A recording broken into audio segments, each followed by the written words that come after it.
Ainda bom dia, né? Quase boa tarde. Eu prometo que eu não vou ser muito longa. E para mim é um prazer imenso estar aqui com uma mesa tão qualificada que nos traz informações tão relevantes a respeito de todo o processo de incorporação de uma nova tecnologia, de como a gente pode fazer para melhorar a atenção das doenças básicas. Eu sou médica geneticista, para quem não me conhece, sou presidente da Sociedade Brasileira de Genética Médica.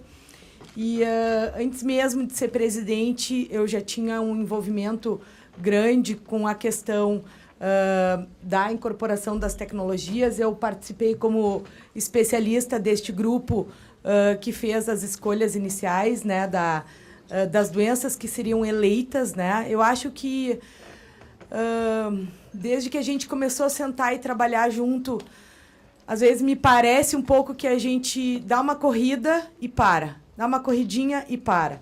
No Brasil, a gente começa e não... É a mesma coisa das obras da Copa. Tem cidades ainda que não terminou a obra da Copa, né? A gente fica muito entusiasmado quando vê assim, o início de uma construção e daqui a pouco fica naquele estado letárgico em que as coisas não andam, né? Eu me sinto um pouco assim, às vezes, como médica, né? Porque antes de ser presidente da Sociedade Brasileira de Genética, eu sou médica geneticista, atendo 180 horas por mês no SUS, né? E um pouco na minha vida privada, né? Que me faz entender um pouquinho também de como que as coisas podem melhorar se a gente tem a essa incorporação, se a gente tem recursos, como o paciente que tem recurso, ele tem uma situação tão diferenciada em relação àquele que não tem.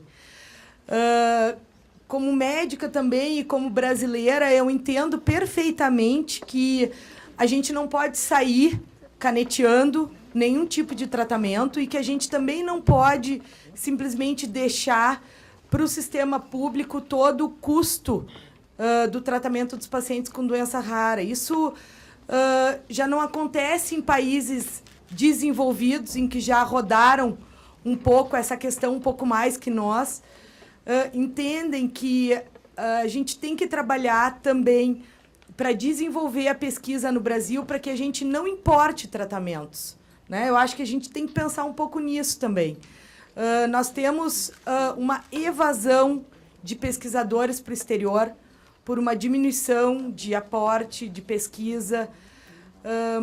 Me lembro bem de uma colega minha que é neurologista, que foi trabalhar na Inglaterra e para dar andamento no projeto de pesquisa dela, que no Brasil ela não sequer conseguia importar os ratos para fazer o estudo clínico. Levou 2 anos para importar os ratos.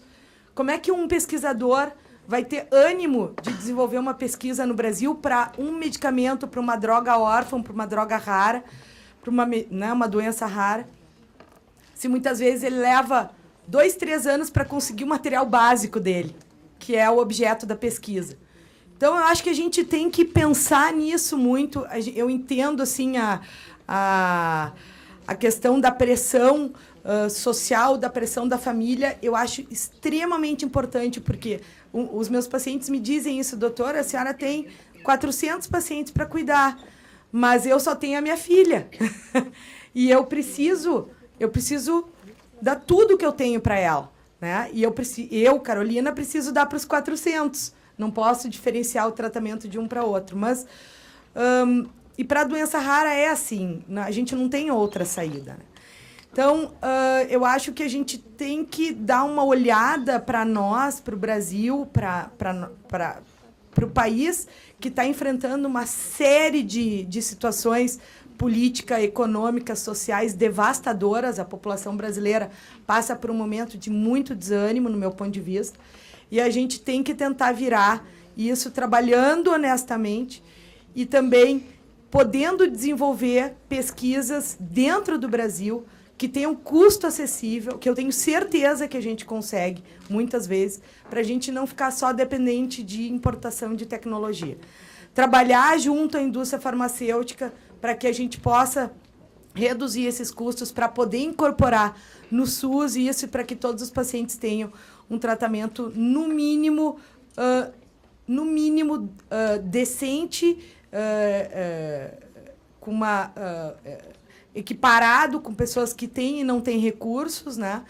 E a gente poder estar trabalhando também sempre com evidências científicas, né? A questão, eu estava ouvindo a doutora Ávila mencionar que tem tratamentos em que a medicação é formulada, né? É uma vitamina, por exemplo. Essa vitamina pode salvar uma vida, né? Eu tenho 50 pacientes com uma doença que a gente trata com maizena. Maizena. O tratamento é maizena. É esse mesmo, tá? Só que esse é remédio para esse paciente. E, às vezes, ele tem que pagar R$400 por mês para comprar a maizena e ele não tem para comprar a maizena. Então, nós estamos falando de disparidades muito grandes. Tratamentos em que custa R$15 até tratamento que custa $250 mil, 3 milhões. E a gente está botando tudo dentro do mesmo saco. Eu não sei se é por aí também, tá? Então, a gente tem que pensar nisso e a gente tem que pensar junto. Não pode separar o especialista do Ministério da Saúde. O especialista tem que estar lá, né? O especialista, a indústria tem que estar junto conversando com a gente. As famílias têm que estar, porque é quem mantém a luz acesa. Nós só conseguimos desenvolver a política, a portaria 199, eu tenho absoluta certeza que só saiu do papel por pressão, uma pressão altamente positiva e necessária das famílias e do terceiro setor. Senão nós não teríamos avançado como médicos e como ministério, nós não estaríamos aqui hoje, tá? Bom, eu tenho uma preparação aqui de apresentação, mas eu vou passar alguns slides muito rapidamente, até porque já foi passado aqui, inclusive, o conceito de doença rara, né? Que é realmente é um paradoxo, né? Nós temos em torno de 8 mil doenças raras, e eu estou aqui como médica geneticista porque 80 delas são de causa genética, né? Então, a grande maioria são de causa genética. E nós temos em torno de 13 milhões de indivíduos afetados. Aí, qual é o número que passa a cabeça no Brasil de 13 milhões de pessoas? 13, 14 milhões. Nós temos 13 milhões de desempregados no Brasil.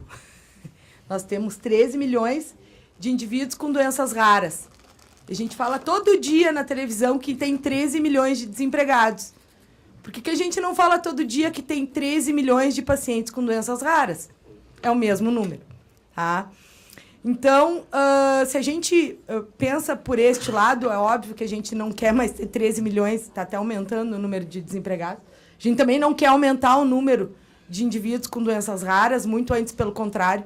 A gente quer proceder de uma forma que a política também possa atuar como prevenção, e ela atua, ela tem a sua função de ser preventiva. Quando na política está autorizado o pagamento do aconselhamento genético, o aconselhamento genético é um procedimento médico ou por especialistas em aconselhadores genéticos, profissionais formados em aconselhamento genético. Nós nem temos no Brasil essa especialidade no momento. Nós temos que progredir nisso também, né? Porque nos Estados Unidos e Europa, nem sempre o aconselhador genético é um médico. Muitas vezes é o Genetic Counseling, que é o aconselhador genético. Só que ele faz uma formação de 5 anos para fazer isso, né? 5 anos ele se forma para ser aconselhador genético. Para quê? Para que a gente possa trabalhar também na prevenção, que a gente possa trabalhar na atenção primária. O geneticista vai fazer o diagnóstico e o aconselhador genético vai calcular o risco daquela família ter outros filhos com uma doença rara. Dessa forma, a gente monitora isso também, tá? Então, as consequências das doenças raras no seu contexto médico são muito desfavoráveis, tá? E a gente admite isso como médico, né? Tem pouquíssimo estudo clínico, científico, vem aumentando, mas ainda é pouco. O diagnóstico, na grande maioria dos pacientes, é tardio ou equivocado.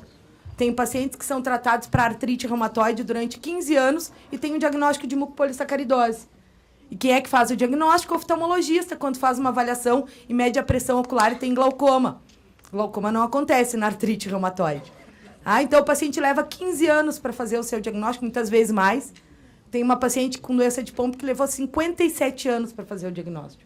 57 anos sendo operada e tratada de forma errada. Custa muito caro isso. Custa muito mais caro do que eu fazer o diagnóstico certo. Mas aí tem a questão da formação também. Conhecimento ainda é escasso, nós temos que ampliar. Eu, como presidente da sociedade, tenho esse papel de tentar divulgar e trazer para o profissional da assistência básica esse conhecimento. Tá?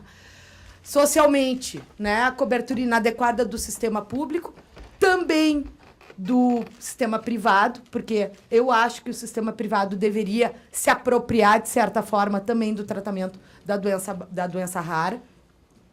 A ausência, muitas vezes, de um tratamento eficaz, curativo, e escassez do desenvolvimento de novos tratamentos, né, que é uma questão que eu já mencionei. Esse aqui é um artigo até publicado por um grupo, o grupo lá do Hospital de Clínicas, né, coordenado pela professora Ida Vanessa, falando que a relação da genética clínica, genética médica com as atenções de políticas públicas, tá? Como é que a gente deve manejar da publicação desse artigo que foi em 2014, que ele é bem interessante, vale a pena a leitura, né? Se enfatiza muito a necessidade de formadores, de aconselhadores genéticos, né? Que vão trabalhar bastante nessa questão preventiva, né? E o que a gente tem de semelhanças nas doenças raras, né? São crônicas, sérias, degenerativas e que normalmente colocam a vida em risco. Então, a gente também não tem muito tempo, o paciente que tem doença rara não tem muito tempo, né? Eu já comecei uma vez uma aula, uma palestra minha em que estava a Anvisa, estava a Conitec, estava a SAS, de uma paciente que entra no consultório em janeiro, caminhando, correndo, brincando, e em agosto ela já está com gastrostomia porque ela tem uma doença rara que evolui rapidamente. Quando eu faço o diagnóstico, eu não tenho nada para oferecer, só dizer para a mãe que eu não tenho nada a oferecer para ela. E isso é uma situação muito triste. Quando a gente tem desenvolvimento de um novo tratamento para uma doença com uma tão devastante como essa, eu não posso ficar esperando 2 anos, 3 anos para ser incorporado. Né? Como é que eu vou esperar isso? Como é que nós vamos resolver esse problema? Nós temos que achar uma via de resolver isso. Né? São doenças incapacitantes, em que a qualidade de vida é comprometida devido à falta de autonomia. Né? Doenças em que o nível de dor e de sofrimento do indivíduo é muito grande e da família também. Tá? Em doenças às quais não existe uma cura efetiva, mas os sintomas podem ser tratados e a melhora da qualidade de vida, na grande maioria das vezes, ocorre.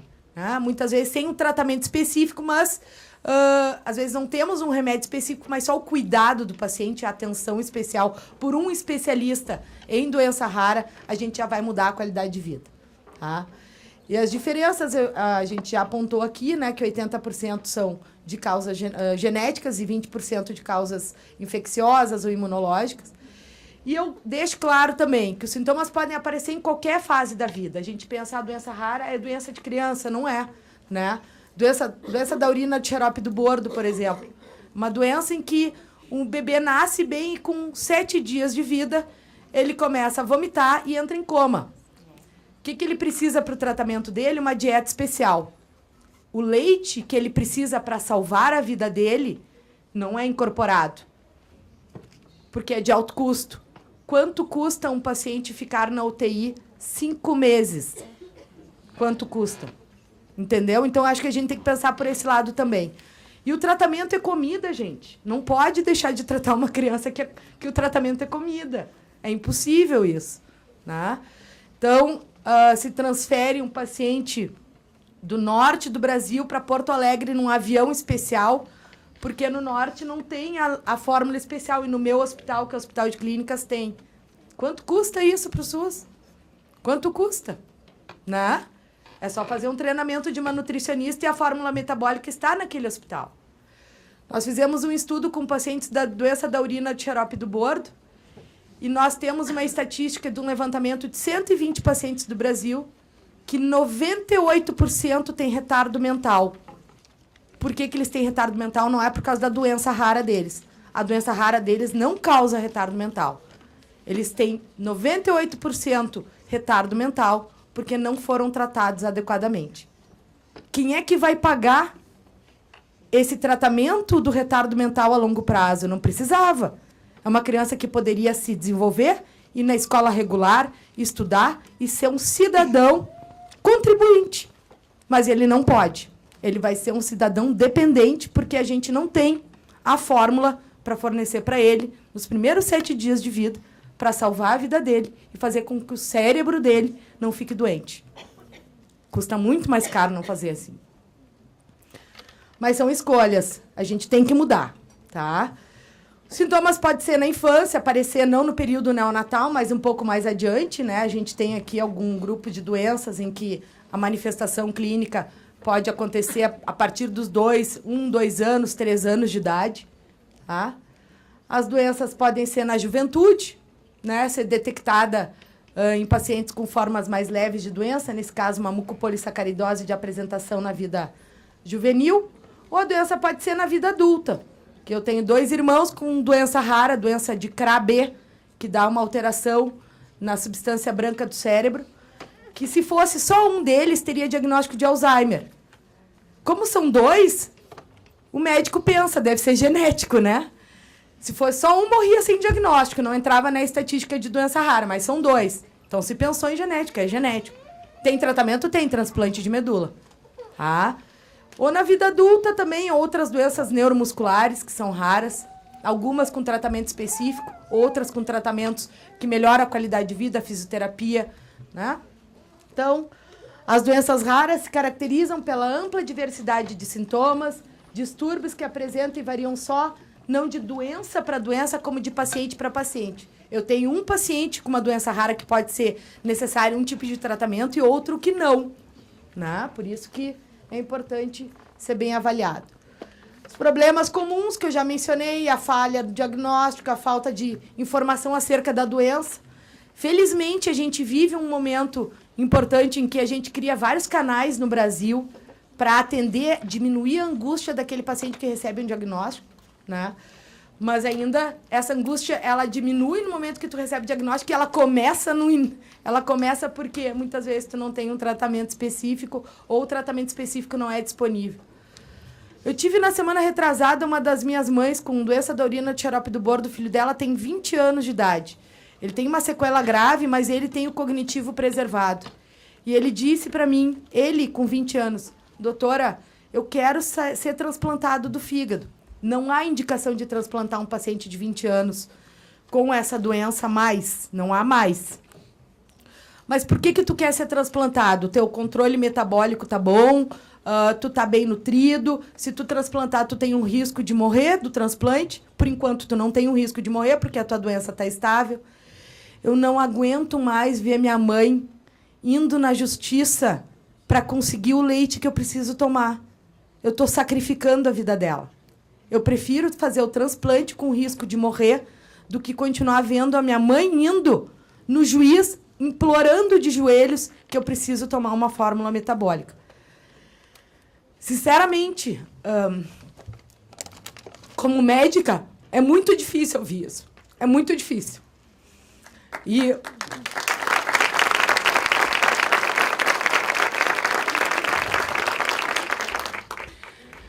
quando a gente vê tudo o que acontece no Brasil, a gente fica mais triste ainda. A gente vai para casa triste. Agradece a Deus por ter filhos saudáveis, mas a gente sofre junto. Então, eu acho que a gente tem que fazer de tudo o impossível para modificar esse cenário. Porque um tratamento, que é a dieta, vai ser substituída por um transplante, que tem um custo muito mais elevado, com um prognóstico muito mais desfavorável. Nós estamos invertendo o papel das coisas. Tá? Então, já mencionei, né, os danos, né, envolvem insuficiências sensoriais, motoras, mentais, físicas, e o indivíduo se torna vulnerável fisicamente e psicologicamente. Muito vulnerável. Às vezes a doença não é tão grave, mas a mãe não aguenta mais olhar para o juiz. Ela não aguenta mais ir lá na Secretaria de Saúde tentar se consegue o medicamento. Ela não aguenta mais. A família não aguenta mais, ela se destrói. Tá?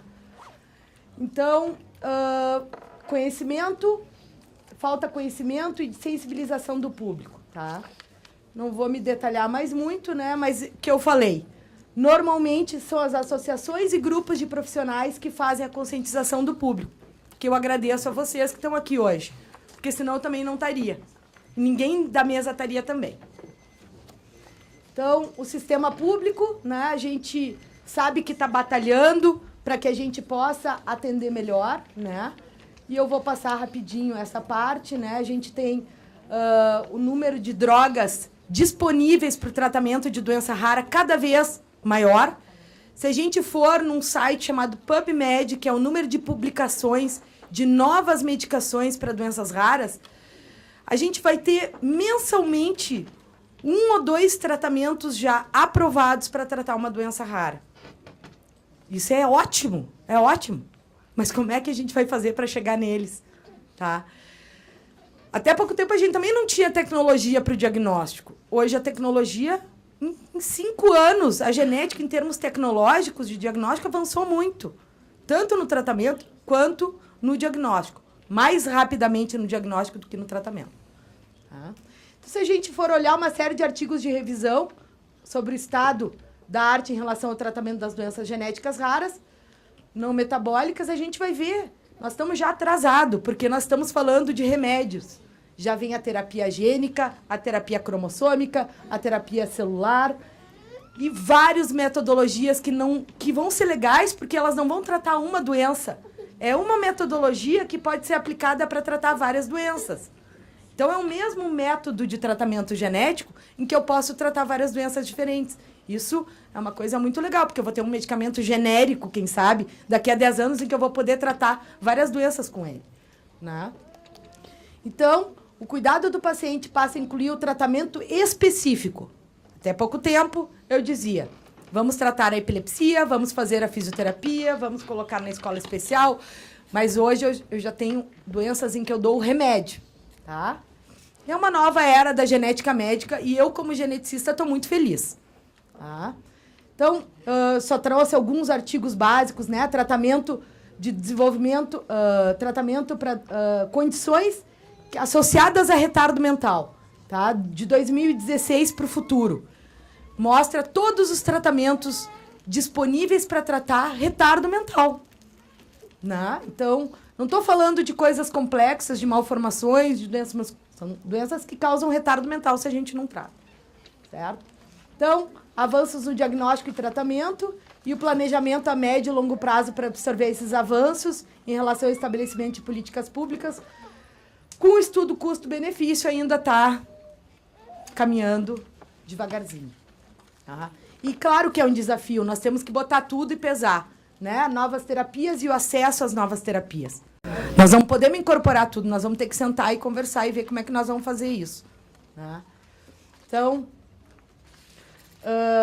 aqui já foi falado, né? Nós evoluímos muito. A gente pensa que, né, a obra inacabada, né? Voltamos à obra inacabada. Na realidade, ela é inacabada, mas na verdade, e se a gente for pegar, desde 2008, tinha uma RDC que dizia doença rara ou órfã, aquelas que afetam um pequeno número de pessoas quando comparado com a população geral. E terminou. Era isso. Hoje a gente tem uma política, a despeito da política 199, estar andando nesse ritmo, e eu fico muito feliz que 31 de dezembro nós tivemos 7 centros incorporados no Brasil. Nós temos ainda muitos centros a serem incorporados, e o triste da história é que nós temos muitos gestores municipais e estaduais que não querem incorporar a política, porque acham que vai ser um tiro no pé, vai ser um pepino. Aí sim que eu vou ter que começar a atender os pacientes. Entendeu? No meu hospital, o paciente com doença rara começou a existir dia 1º de janeiro. Graças a Deus, ele está ali como o recorde de APACS do Hospital de Clínicas, porque a gente tem uma estrutura mais ou menos organizada. Mas a doença para o meu hospital só começou a existir 1º de janeiro de 2017. E a política desde 30 de janeiro de 2014. Então, já foi passado isso, não vou detalhar, né? Inclusive, já foi colocado os centros, né? Até fevereiro de 2017. A política funcionou. Gente, não tem como dizer que não. Ela está andando, tá? Ela está andando. Fiquei muito feliz hoje da gente poder debater depois sobre isso, né? Mas tem muita coisa. Eu estava comentando, né, com o doutor Eduardo, que o paciente hoje com doença rara tem a política, o hospital ganha referente ao atendimento, ganha diferenciadamente referente a esse atendimento, mas o paciente não consegue chegar, porque ele tem que ser regulado pelo município. Se o paciente tem que ser regulado pelo município, terminou, eu não atendo mais paciente nenhum. Eu vou atender o quê? Né? Um paciente que vem, que precisa de um atendimento especializado, num centro especializado como é o nosso, em doenças genético-metabólicas, em que a gente muda a evolução e a história natural do paciente, o paciente não consegue chegar. Ontem eu atendi um paciente no hospital de clínicas, no corredor, com papel na mão, porque eu não consegui regular ele. Ele chegou, a família chegou, tem uma doença rara, grave, que tem tratamento. Eu não consegui regular ele no hospital para ser atendido. Eu precisei atender vergonhosamente com um papel na mão e pedir desculpas. Nós somos um centro realmente de atendimento de doenças raras, mas eu não consigo te incorporar no atendimento aqui do Hospital de Clínicas, porque ele não tem um número, CMCE é o tal do número. Se ele não tiver CMCE, ele não pode ser atendido lá. Se o gestor não dá a CMCE porque o paciente mora na Bahia, o paciente vai ficar sem atendimento. Então, tem muita coisa para a gente melhorar ainda. Tá? Eu gosto de finalizar com essa imagem, né, que o horizonte é vasto, né, não podemos deixar de acreditar. Eu sou muito positiva. Às vezes eu tenho um certo desânimo, né, que nem tem umas 2 obras lá em Porto Alegre que não terminou ainda da Copa, mas elas vão terminar, um dia vão, a gente vai tirar os tapumes da frente, vai dar certo. Então, eu acho que a gente tem que se aproximar, né? Eu acho que o especialista tem que se aproximar ao Ministério da Saúde, a indústria tem que se aproximar, as famílias. Nós estamos próximos, mas ainda não naquele nível para fazer as coisas andarem. A gente tem que mudar esse cenário do Brasil, a gente tem que trabalhar honestamente, porque cada bobagem que a gente faz aqui tem uma repercussão sobre isso. Tem uma repercussão séria sobre isso. E a gente tem que pensar nisso. Que lá na ponta tem um indivíduo que não tem nada a ver com a história. Que está sofrendo muito. Esse aqui são 2 irmãos que têm uma doença rara. Era para ter mais um ali, né, que faleceu sem diagnóstico. Porque faltava o exame amônia. Amônia custa R$22. R$22 custa amônia. Ele não fez, não sabia que tinha que fazer. O hospital não sabia que tinha que fazer. E ele morreu de uma crise de hiperamonemia. Os outros 2 irmãos se mudaram. A mãe estava grávida de um deles, se mudou para Porto Alegre para manter o tratamento lá, porque a gente faz amônia em Porto Alegre. Eles se mudaram do interior de Pernambuco para Porto Alegre, porque Porto Alegre faz amônia para monitorar a doença dele. Felizmente, a gente tem 2 crianças saudáveis, sem qualquer retardo mental, sem qualquer alteração de desenvolvimento, que um dia vão estar aqui conosco também, evoluindo e debatendo. Num nível, espero, totalmente diferente, que a gente vai debater cura das doenças raras. Tá? Era isso que eu tinha para falar.